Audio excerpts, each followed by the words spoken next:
It was January 6, 1994, and Seinfeld's 76th episode delivered an existential question people still quote today. Can you spare a ply? Just one measly ply. It was one of Elaine's most memorable moments in the whole series.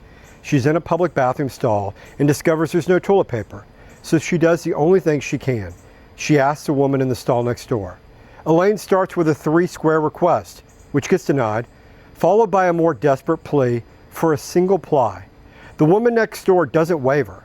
Look, I don't have a square and I don't have a ply. I can still remember my mom and my aunt bringing this scene up over and over, laughing every time. It hit a chord with them, the way certain scenes only hit a chord when they're pointing at something real. In classic Seinfeld fashion, the woman in the stall turns out to be Jane, the girl Jerry's dating, and the same woman Kramer's been talking to on a phone sex line. But the ply is the real heart of the episode. When Elaine tells Jerry what happened, he defends the stranger's refusal. These are battle conditions. It's like asking for someone's canteen in the desert. Later at the neighborhood cafe, Elaine asks Jane for a tissue. Jane can't spare one, and in that moment, Elaine recognizes Jane's voice. She bolts to the bathroom ahead of her, strips it of every last square, and walks out holding all of it, leaving Jane with nothing. The tables turned exactly as they'd been turned on her. It's one of the show's most quoted bits, and Julia Louis-Dreyfus has probably relived it in fan encounters for 30 years. Great satire, but the discomfort of a bathroom scene most people have lived through isn't really what made it a classic. Something else is happening underneath it, and it's worth naming it directly.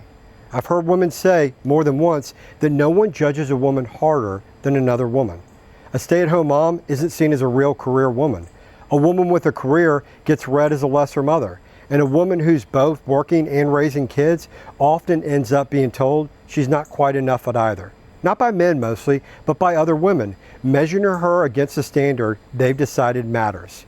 That's the real weight sitting underneath the scene about toilet paper. The show couldn't have built this bit around two men, or a wife and a husband, or a parent and a child. The satire only works because it's two women, strangers in a room where nothing said or done would ever be repeated to anyone. No relationship to protect, no social cost, just one woman deciding in a moment of someone else's need to offer nothing at all. It's not cruelty exactly, it's something more ordinary and more uncomfortable than that. A small human failure of solidarity. In the one place it should have been the easiest to offer. And Elaine doesn't rise above it. She does the same thing right back, which is what makes the scene satire instead of just an accusation. Nobody's the villain. Everybody's just human. What Seinfeld caught, almost by accident, in a bathroom stall joke is something a lot of women have described in their own lives, without a laugh track attached. That the hardest judgment often doesn't come from the outside. It comes from someone who should have understood exactly what was being asked, because she stood in that exact stall herself. That's not a headline anyone writes, but it's real, and it's worth saying honestly. Sometimes the harshest room a woman stands in is the one built entirely of other women.